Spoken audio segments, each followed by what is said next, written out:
SEN Network Investigations Editor, Alison Sandy, standing by. If you want to catch the full chat on YouTube, you can see Alison with us here on the show. Alison Sandy, good afternoon to you. G'day, Joel. G'day, Fletch. Oh, look, we're so pleased to have you on, Alison, and this is a big, big story. But before we do that, Brian. Yes. Before we do that, tourist, I think we must get to know Alison. So, tourist, please, let's do this. Getting to know you, getting to know all about you. Yeah, Alison, it's a bit like a relationship here, and Brian needs to know our guest properly before we can advance beyond the relationship, if you know what I mean. Brian? Yes. No. Okay. We like to do this with most of our guests. Okay. So, Alison, first of all, how did you get into journalism?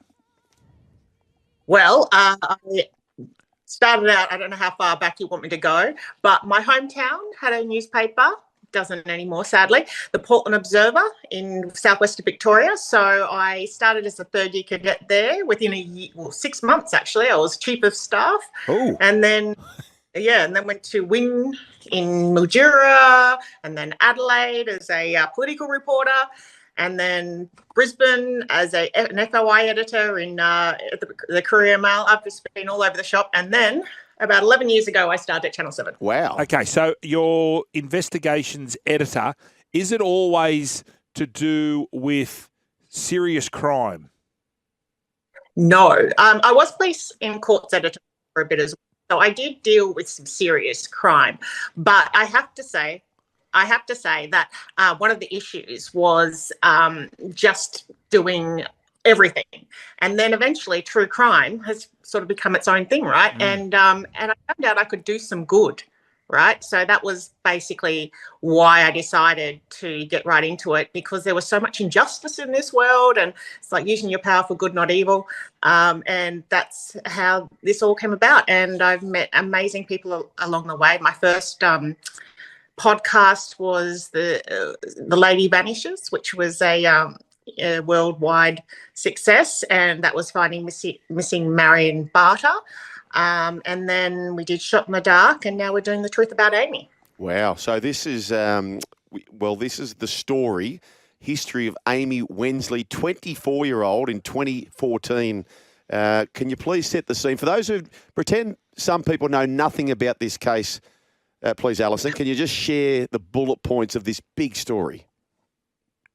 In 2014, 24-year-old Amy Wensley had packed her car.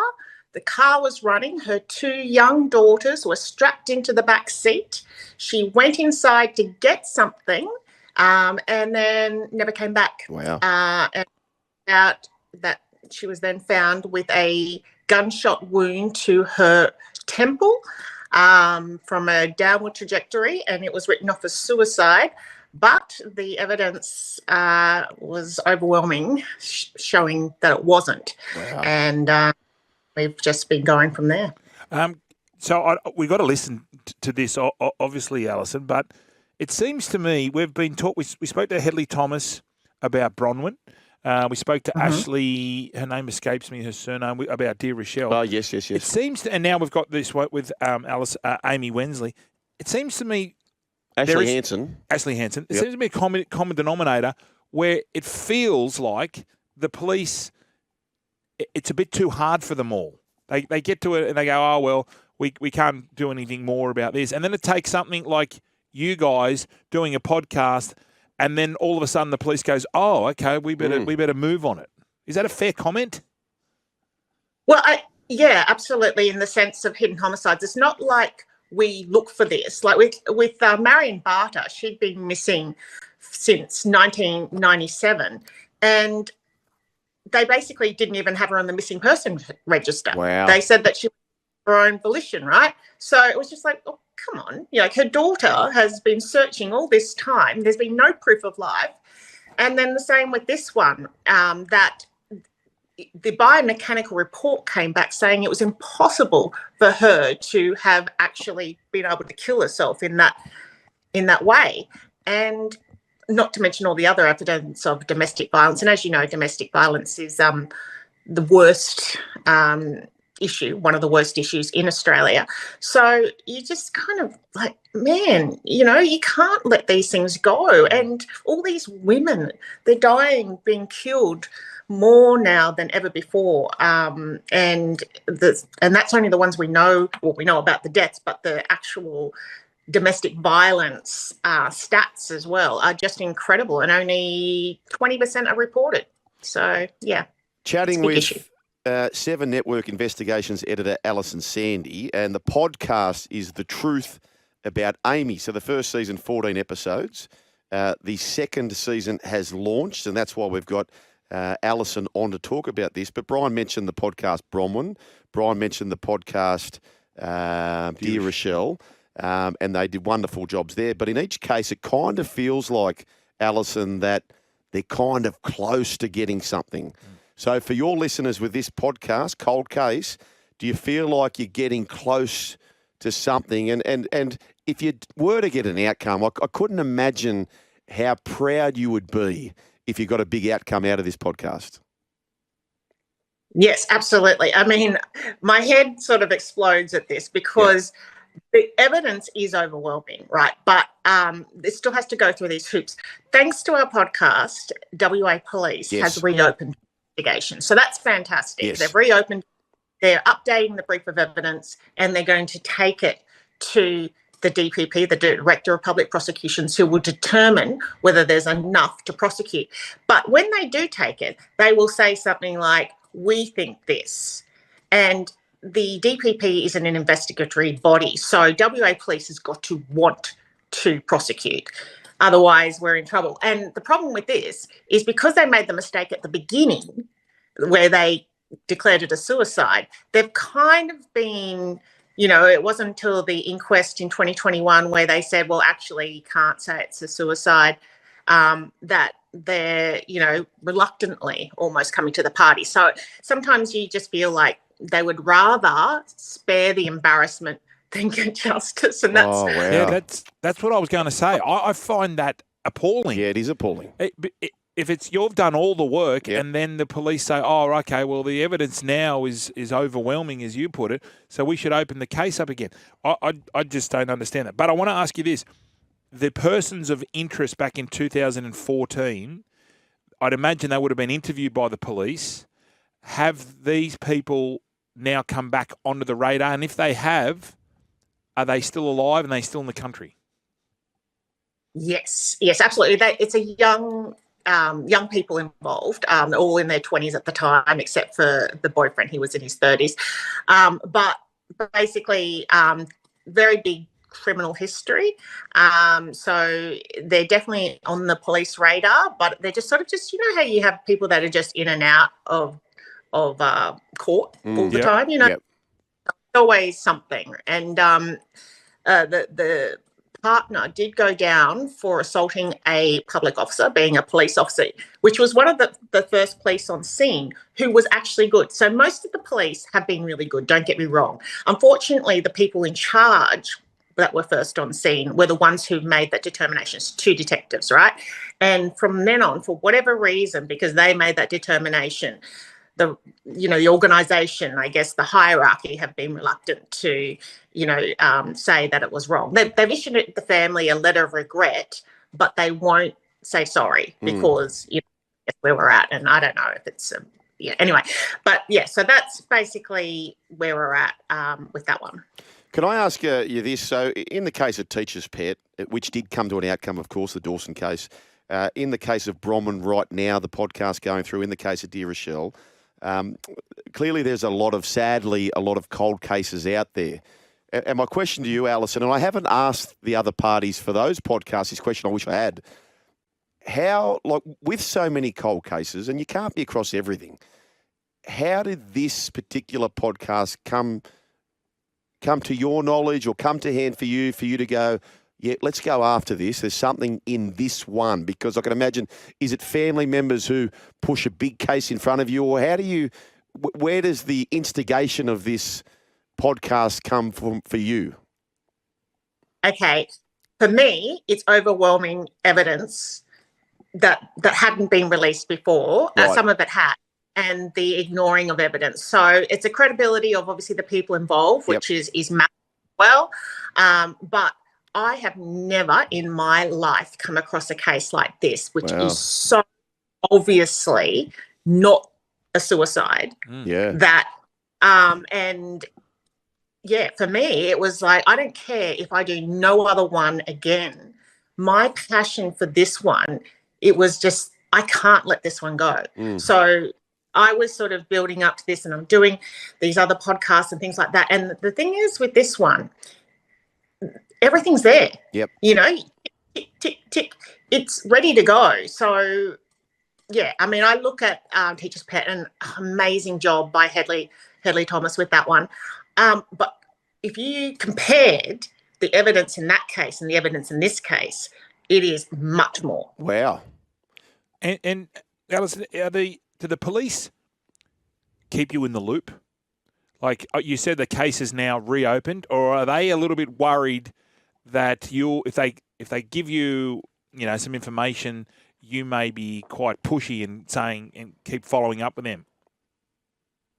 No, WA police, a lot of it, you know, yeah, they don't really like me. I have to say, I'm kind of annoyed that we have shed or put a spotlight on this. The family, though, they have a family liaison officer, so they can talk to them. Usually, though, they have to go to them to ask for an update, not the other way around. So it's a little bit frustrating for them too. But, you know, we're doing our best. Why would they be upset with you? Because you put them on show? Because it looks bad on them? Is that the only reason? Because you are, at the end of the day, trying to solve a murder, and the family of Amy they don't care. I'd imagine they don't care who helps, and they just want to get, I suppose, closure. I wish that was true, but it puts noses out of joint, right? Because WA police went to the inquest in 2021 insisting it was suicide. They had their big wigs. They didn't have the commissioner, but they had the person closest to the commissioner saying it's suicide. So these people seem to have more power than the ones that were first on scene, the ones that have come forward and said, we always thought it was suspicious. We always, you know, and that's the problem, right? The wrong people, the power brokers, and I mean, you know what it's like in any organisation, really. Some people are part of the cool club, I guess, and you know, the soldiers aren't provided the same level of loyalty. Alison, when you say it's obvious that it's not suicide, what are some of the things? Is it the angle of the wound? We have 3 biomechanic experts that have come through and said 3. So they initially wanted 1. They came back and said, she couldn't, you know, the evidence is consistent with someone else having killed her. Okay. And they're like, the police are like, okay, let's get a second opinion. That person come back and said, I agree with the first. And then thirdly, Seven Spotlight hired a crime scene analyst to do the same thing, brought them over from the US, very renowned. He worked in the Pistorius. This is Scott Roeder. And he came over and said, 100%, she did not kill herself. So there's 3 biomechanic experts now. And this is the irrefutable evidence, right? This is not, you know, else comes down to, you know, people will say things and things like this. We're just looking at the forensic facts and them say exactly the same thing. In fact, we have one coming on next week who did the initial one, and he is so upset. He thinks that this has become too political, and that's why WA police are dragging the chain. Yeah, I think that third thing you said when you brought in an independent from overseas, I think that would have got under there, a pride thing perhaps. Yeah, but I understand that, but it's still a poor family who've lost their daughter, and they're more worried about their ego than trying to follow up and get your help. I find it disgraceful. I totally agree, and I think 100% of our listeners, if not 99.9, would agree. We are sadly running out of time, and we are thoroughly enjoying not the story, how it's played out, but we're thoroughly enjoying the chat with yourself, Alison. I want to ask 2 questions before we go. As the 7 Network Investigations editor, we are chatting with Alison Sandy. Take us behind the closed curtains.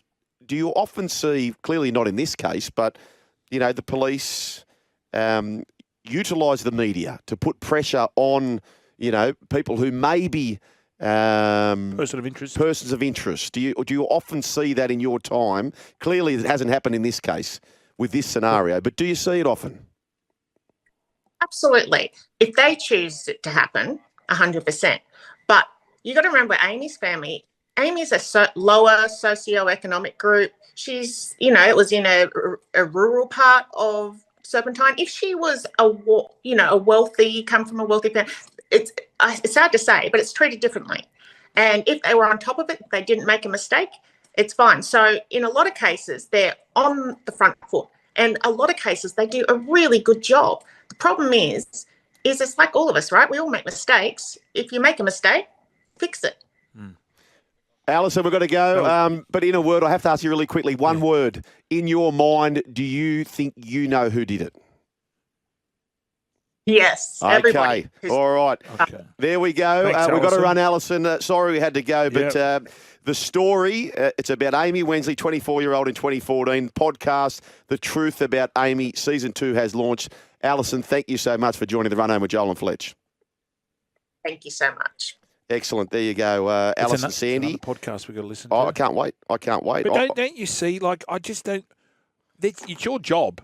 They're doing a great job. No, Put but- the pressure on them. No, I'm saying as a police officer, the object is to find Correct. the bad person. Correct. And that's what Alison and the team are doing. So get behind them. But yeah, why would they be worried about? I don't know.